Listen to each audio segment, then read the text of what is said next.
Party సంబంధించి కావచ్చు, ఇప్పుడు బీజేపీ స్పందించే పరిస్థితి లేదు. తెలంగాణ రాష్ట్ర కాంగ్రెస్ పార్టీ సంబంధించి ఒకసారి మీ మంత్రి మాట్లాడిన మాటలు వినిపిస్తాను. పిసిఆర్ ప్లే చేయండి. పొన్నం ప్రభాకర్ ఏం మాట్లాడారు ప్లే చేయండి.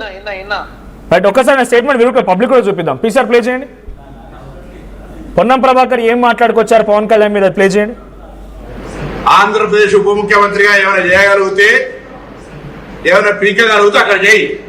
ఇక్కడికి వచ్చి నవనిర్మాణ సమితి పేరు మీద నువ్వు ఇక్కడ చేసేటువంటి కార్యక్రమంలో ఇక్కడ ఎవరు సహించడానికి సిద్ధంగా లేడు. తెలంగాణ ఏర్పడితే 11 రోజులు అన్నం తినటువంటి వెధవాచి ఇక్కడ మా తెలంగాణ పట్ల ఏదో ముసలి కన్నీరు గారు చెప్పుకోం. ఈ రోజు కూడా తెలంగాణలో రెచ్చగొట్టేటువంటి విద్వేషపూరితమైన వ్యాఖ్యలు మాట్లాడడం ద్వారా తెలంగాణ వాతావరణాన్ని కలుషితం చేయాలి అనేటువంటి రేటు ఫిక్స్ చేసుకుని భారతీయ జనతా పార్టీ తోటి తెలంగాణలో ఈ నటన స్టార్ట్ చేసిండు. మీకు తెలుసు 2014 ఎన్నికలప్పుడు ఉస్మానాబాద్ కూడా వచ్చిండు. ఆ రోజు నేను పార్లమెంట్ సభ్యుడిగా పోటీ చేస్తున్న బిడ్డ తోడుకలు తీస్తామంటే కావలసుకొని ఇక్కడికి వచ్చి పవన్ కళ్యాణ్ సినిమా అభిమానులు ఉంటారు. నేను సినిమా చూడడానికి మీరు అర్థంటే నేను పవన్ కళ్యాణ్ అభిమానులు అన్ని పార్టీలు ఉండొచ్చు చూసుకోండి. కానీ రాజకీయ పరంగా నీ కన్న తల్లి అయినటువంటి తెలంగాణ లాంటి తెలంగాణను అవమానపరుస్తూ తెలంగాణ ఏర్పడితే 11 రోజులు నిరాశ చేసిన తెలంగాణలో కళ్ళు దృష్టి పడితే కోనసీమ కొబ్బరి చెట్లు ఎండిపోతున్నాయి అనేటువంటి వాడిని ఇక్కడ మనం ఎంటర్టైన్ చేస్తే ఇది దౌర్భాగ్యమైనటువంటి పరిస్థితి. రైట్. దీంట్లో మంత్రి పొన్నం ప్రభాకర్ ఎందుకు మాట్లాడడం కూడా మనం డిఫైన్ చేస్తే, ఆయన ఒక ఉద్యమకారుడు కాబట్టి కాంగ్రెస్ పార్టీలో అర్హత కలిగిన ఉద్యమకారుడు ఆయన. బట్టి విక్రమార్క మాట్లాడారు, ఎందుకంటే ఆయన ఇప్పుడు ఉద్యమంలో లేడు. ఇంత యాక్టివ్గా పొన్నం ప్రభాకర్ లాగా పనిచేయలేదు. తుమ్మల నాగేశ్వరరావుకు ఉద్యమంతో సంబంధమే లేదు. పొంగులేటి శ్రీనివాసరెడ్డి కూడా ఉద్యమం లేదు. యాక్సెప్ట్ చేయాల్సిందే. ప్రతి ఒక్కరు కూడా మీకు తెలిసే ఉంటుంది. ఆ నియోజకవర్గ ప్రజలకు కూడా ఓట్లేసిన వాళ్ళకు కూడా తెలిసే విషయం. పోనీ ఇంకెవరైనా మంత్రివర్గంలో ఉన్నటువంటి జూపాల్ కృష్ణారావు ఉద్యమకారుడా? నికార్సినటువంటి ఆ రోజు ఉద్యమంలో ఉన్న వ్యక్తులు అంటే పొన్నం ప్రభాకర్ అండ్ వివేక్ వెంకటస్వామి మాత్రం రోజు ఉద్యమంలో ఉన్నారు. సో వీళ్ళు అందుకే ఆయన మంట ఎమోషన్ తెలుసు కాబట్టి పొన్నం ప్రభాకర్ రియాక్ట్ అవుతున్నారు. ఇక్కడ మిగిలిన వారు ఎందుకు రియాక్ట్ అవ్వట్లేదు? ఇది వ్యత్యాసం. కవిత గారు కూడా రియాక్ట్ అయ్యారు. తెలంగాణ రక్షణ సేన తరఫున తను కూడా రియాక్ట్ అయ్యారు. ఇది ఇక్కడ వరకు వెళ్తుంది తలుచుకుంటేనే కొంత ఆందోళన కనిపిస్తోంది. సో ఒక కామెంట్ వచ్చింది ఇక్కడ, మనోజ గారు కానివ్వండి, సుమిత్ర గారు.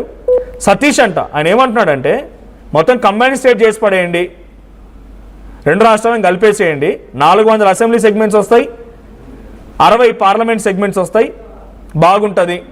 అప్పుడు మనం పోరాడవచ్చు, ముందుగా మనకు రావాల్సిన వాటా మనం తెచ్చుకోవచ్చు అని అంటున్నాడు. ఆయన ఏ కోణంలో అన్నారో అర్థం కాలేదు. కానీ అంటే ఇటువంటి ఆలోచన కూడా ఉందా సుమిత్ర గారు?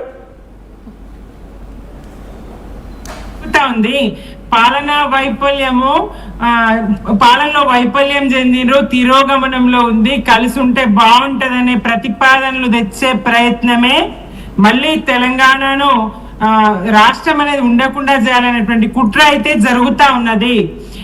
ఈ కుట్రను బీఆర్ఎస్ తప్పకుండా ఛేదిస్తుంది, వ్యతిరేకిస్తుంది, ఆ పప్పును ఉడకనివ్వదు. మేము 60 ఏళ్ళు కలిసి ఉంటే ఎంత అరిగోసపడ్డామో, మేము ఎంత విలవిలలాడినామో, మా బతుకులు బొంబాయి దుబాయ్ బొగ్గుబాయిల బతుకులు ఎట్లయినాయో తెలియదా? నాటి పరిస్థితులు ఏంటి, నేటి పరిస్థితులు ఏంటి? సుమిత్ర గారు, సరే రాజకీయంగా ఇప్పుడు మీరు విభేదిస్తున్నారు కావచ్చు, కానీ ఆ రోజు కేసీఆర్ ఒక డైలాగ్ ఉంటది, మీకు తెలుసు అనుకుంటా. సుమిత్ర గారు, ఆదాయం పెరిగింది కదా. సుమిత్ర గారు మాట వినిపిస్తోందా? వాళ్ళు వచ్చి రెచ్చగొట్టి కుట్రలు చేస్తే మీ కుట్రలు ఇక్కడ తెలంగాణ ప్రజలు ఉడకనివ్వరు, మీ కుట్రలు.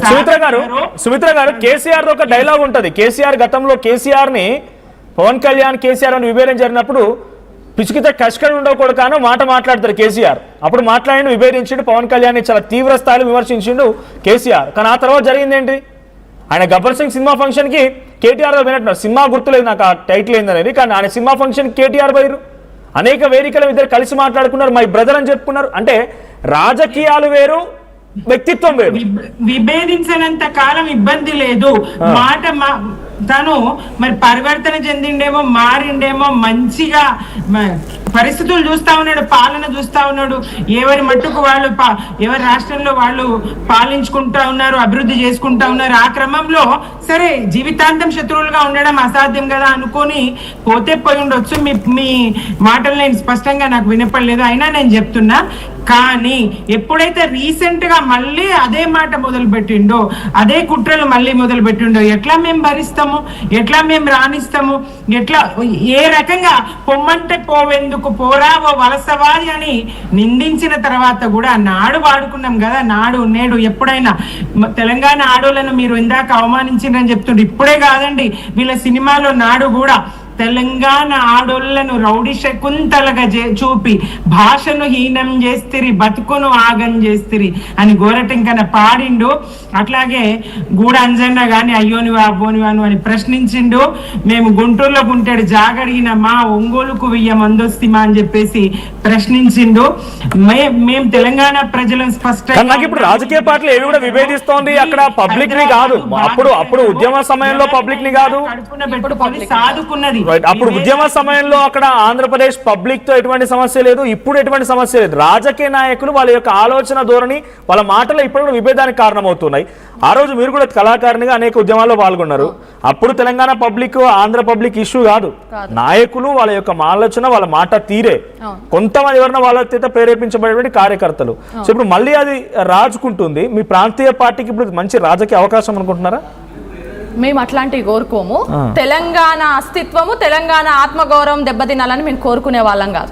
మా రాజకీయం మేము తెలంగాణ ప్రజల కోసం ఏం చేయాలి అనుకుంటున్నామో ఆ తెలంగాణ ప్రజలకు దానికి ముందుకెళ్తాం. కానీ ఎప్పుడైతే తెలంగాణ ఆత్మగౌరవం అస్తిత్వం మీద దెబ్బతీసేటట్టు ఎవరు మాట్లాడినా కూడా మేము ఊరుకునేటోళ్ళం కాదు. ఇందాక జనసేన నాయకురాలు సంథింగ్ ఎవరో మేము రావద్దా, దేశంలో ఎక్కడైనా ఉండొచ్చు కదా, మీ దగ్గరికి రావచ్చా? మనం అప్పుడు ఏమన్నాం తెలంగాణ ఉద్యమంలో? రావచ్చు పోవచ్చు రొయ్యలమ్ముకోవచ్చు, రావచ్చు పోవచ్చు రొయ్యలమ్ముకోవచ్చు, మీరు పద్యం పాడితే మేము వన్సు మోరు కొట్టొచ్చు, మీరు పద్యం పాడితే మేము వన్సు మోరు కొట్టొచ్చు. మీ శ్రీశ్రీ ఎవరైతే వాళ్ళ విశ్వనాథ శ్రీశ్రీ ఉన్నారో మీ విశ్వనాథ శ్రీశ్రీలను వినమ్రంగా మొక్కొచ్చు. కానీ మా దాశరథి కాలోజిని దాచి పెడితే కుట్రగాదా, పొమ్మంటే పోవేందిర పోరావో వలసవాది. ఇది అనుకున్నాం. మనం ఏమన్నా రావచ్చు పోవచ్చు రొయ్యలు అమ్ముకోవచ్చు, మీ వ్యాపారాలు ఇక్కడ చేసుకోవచ్చు. పవన్ కళ్యాణ్ గారికి వ్యవసాయ క్షేత్రం ఇక్కడ ఉండొచ్చు. ఆయన వ్యవసాయ క్షేత్రంలో నేను విశ్రాంతి తీసుకోవాలనుకున్నప్పుడు నేను మనశ్శాంతి కోసం నేను తెలంగాణలో ఉన్న నా వ్యవసాయ క్షేత్రానికి పోతా అన్నారు. అవును రావచ్చు, మేము అడ్డుకున్నామా? నీ వ్యవసాయ క్షేత్రాన్ని ఏ రోజన్నా ముట్టడించినామా? నువ్వు రావచ్చు పోవచ్చు అన్నాం. మీ వ్యాపారాల జోలికి మేము ఏ రోజన్నా వచ్చినామా? ఇక్కడ ఉన్న వాళ్ళని ఈ 12 సంవత్సరాలలో ఏ రోజన్నా చీమ గుట్టి పెట్టారు. వాళ్ళ కాలికి ముళ్ళు కూడా గుచ్చకుండా చూసుకున్నాం. తెలంగాణలో ఉన్న ఆంధ్ర బిడ్డలు కానివ్వండి, ఈ దేశంలో ఎక్కడి నుండి వచ్చిన వాళ్ళందరినీ కానివ్వండి కడుపులో పెట్టుకొని కాపాడుకున్నాం. ఈ తెలంగాణకి అట్లాంటి సంస్కృతి కలిగిన నేల ఈ తెలంగాణ. కానీ మీరు ఏం చేస్తున్నారు? ఈ రోజు మీరు ఇక్కడ హాస్పిటల్లోకి ఇక్కడనే వస్తారు, మీ పిల్లలు ఇన్నే చదువుతారు. నారా లోకేష్ గారి కొడుకు ఎక్కడ చదువుతుండ్రన్న? ఇక్కడనే కదా చదివేది. వీళ్ళు హాస్పిటల్కి చెకప్లకి ఎక్కడికి వస్తారు? ఇక్కడికే కదా వచ్చేది.